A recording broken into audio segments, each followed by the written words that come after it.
Okay, so we've got phonics here. It's our overarching category. And we've got, it is the relationship between phonemes and graphemes with over 500 combinations and rules. And an example of that could be there's combinations of when we have the CVC, which is the consonant vowel consonant pattern, the CVCE, or when we have a letter combination such as the IGH or a letter combination such as the KN. Okay, so this is our overarching category. Now within that, I want to subcategorize and create other pathways to understanding phonics. The first thing that we're going to do is talk about just the simplicity of the very beginning of understanding parts of words. And so in this case, we have two parts of a word at the youngest level. And that youngest level is going to first understand that there is an onset and there is a rhyme. And so while we want them to do this in their phonemic awareness abilities and to discriminate that, once they do, we want to use that as the starting place to help them understand this encoding, this spelling, and then the decoding, how to read it from the grapheme. So in the onset, it is the consonant sound of a syllable that comes before the vowel sound. And the examples are going to be the M in Mac, the K in cake, the C in saw, and the P in pink. Now notice that I actually said the letter name because in phonics we are talking about the letter name and no longer the sound. If it was in phonemic awareness, I would want them to be able to, I would say Mac, what sound do you hear at the beginning of Mac? And we would want them to come back and say not, oh, that's the letter M. We want them to come back and say the sound. So that's the difference here. So in the second part, we have that it is the part of a word that when combined with an onset makes several words. So this is now going to be that same example, but this time we have the ac in Mac, the ache in cake, the ah in saw, and the ink in pink. And again, now that we put these onto the text representation, the graphemes, we're wanting them to apply the alphabetic principle. What do they understand about the letters of the alphabet, and how can they get chunked together? So this is where we want to start first with understanding word parts. Okay, so now that we have the word parts, I'm just going to put those there and kind of scoot this over. Within the phonics part, when we start to isolate, we're going to identify that we have two types of letter combinations. We have vowel combinations and we have consonant patterns. Now in last sort, we talked about how the vowels were A, E, I, O, U, and sometimes Y and sometimes W. Now W is sadly always left off of that vowel pattern list, but it is a vowel. And I'm going to talk to you about when it plays the vowel role. But before we do, just some very basics about your vowel patterns. So first of all, we have two types of representations when we are wanting to write the sound down. Now these are terms that teachers would use, linguistics would use. We're not really teaching the students about the name of a macron or the name of the breed. This is just for our professional understanding. So in a macron, we have this is going to be the symbol placed over a vowel sound to show it is a long sound. This is when we're representing the sound on text. And again, the students do not have to represent sound. They are representing the grapheme. So that's the different thing. So we don't need them to really know this information. This is for our information. So it is not that it's pronounced longer, it's really that it says its letter name. And so when we are looking at that in our professional field, it's going to be with the long line over the letter. Whether it's capital or whether it's lowercase does not make a difference. So then we have the symbol placed over a vowel letter to show that it's a short sound, and that's the breve. And this is that it pronounces and it makes a lighter sound than its name. And so, for example, we have the A. This is telling me that it is saying A, and this is telling me that it is saying ah. And that's the small smiley face or smile that you have there. So just understanding that, then the next thing that we want to talk about are the combinations of vowels that can go together. And so I want to start with the vowel diphthongs. And when we have a vowel diphthong, we have two vowels that represent a glide from one sound to the other. And history tells us that this becomes very confusing for students when we don't really specify that it is a glide. And so we hear the same letters. And many times we try to teach it in its entirety. So we'll say, oh, just know that the OI says oi.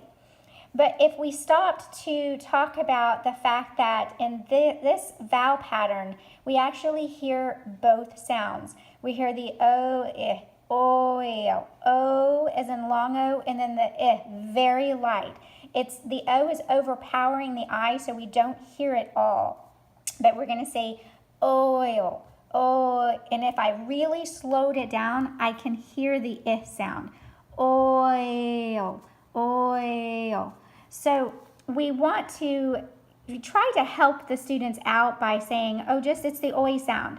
But we want them to really hear that there's two sounds there. One is powerful than the other, but they're gliding into each other. So the same thing with toy. So in this case, I'm hearing the oi, and I hear the y at the end. Oi, toy.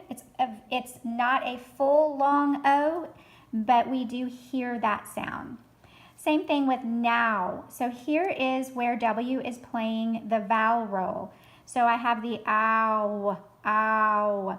And in this case, it's not a long, it's more of a short sound, the ow, now.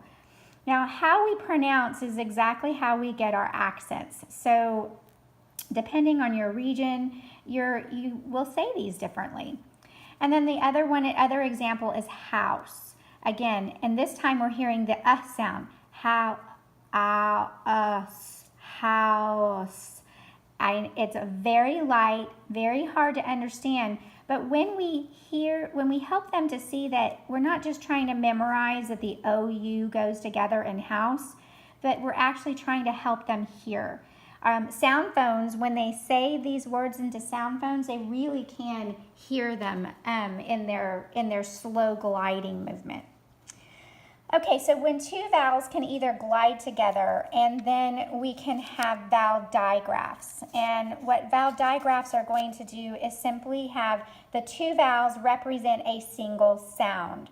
In this case, only one sound is being heard. So example would be nail, snow, o. So break, the A is coming here. And again, this is the EA, and we've stolen the EA from the French. And that is the reason why it's not brique. But actually, history on the EA is more or less European. And that the accents in some of the northern European areas, Scotland, Ireland, even Britain, they're going to say break, but we say break. And that is historically just a very side note here. When we claimed our independence and we were deciding on the standard American English, there was really some political notes to it in the sense that we just wanted to be different, and we had to have some distinction between England English, and American English. And that is the reason why we do have so many odd rules and generalizations. It was very political in some cases. And here we have the and the oo in cook. So, so we have a type of vowel patterns that will glide together, and we have type of vowel patterns that only one vowel sound is heard over the other. Some other things to know about vowels would be with your control R. This is very commonly known. It is when the vowels are followed by an R. The R is overpowering, and the vowel does not keep either one of its short or long names. So the example would be car, deer, birth, or pear. And the last thing that I have about vowels, and I've just taken the more general ones that we should know, and that is the schwa sound. The schwa sound is when vowels in the unaccented syllables of polysyllabic words are softened and pronounced So for example, we have where the syllable breaks, if the A or if a vowel is in front of it, it's going to have this sound, the schwa. About, and then the break comes in sheen. Again, this is a French word, so that's the reason why we have the CH saying the sh sound. Then we have pencil. So pen has the brunt of the accent. Sil is the unaccented part. Zebra. Z is the accented part, and then bra is the unaccented part. So we have the sound. So whenever we have a vowel in the unaccented part, it will have the sound. Okay, so far we have, starting with our basic word parts, then we have our vowel patterns. So I'm going to go ahead and collapse these.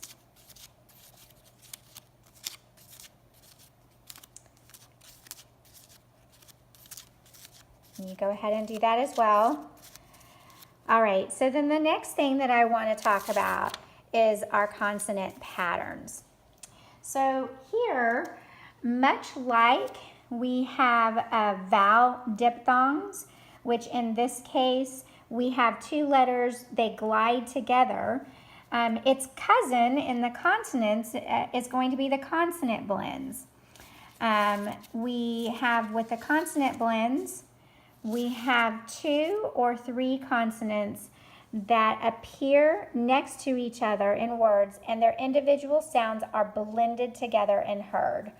So, for example, we have grr in grass, then we have the ult in belt, and this one has an initial and an ending blend, a final blend, and we have the spur, and then we have the ng. So that's a nasal consonant. The next thing that we want to talk about that's the most common for us to know is our consonant digraphs. This has a similar meaning to our vowel digraphs in that it is when letter combinations are representing single, there should be an N there, I apologize, sounds that are not represented by either letter. So in this case, we have the ch in chair, the sh in shell, the th in father, and the wh in whale. The final thing that is the most common, most useful for us to know is going to be the soft C and hard C rules. When we help our students, oh, I apologize, I want to try to stay away from using the word rule. It's more generalization. Unless it's 100% true, it's really a generalization. Some instances, we may have some oddballs. Okay, so for example, it says these letters usually represent the soft sound when followed by an E, I, or Y. So the soft sound would be the S, and then for the C and the J for the G, and then the hard sound is going to be the K for the C and the G for the G. So examples here is we have race. So the C is followed by an E, so it's going to keep its sound. Same thing with scent. And then we have coat. So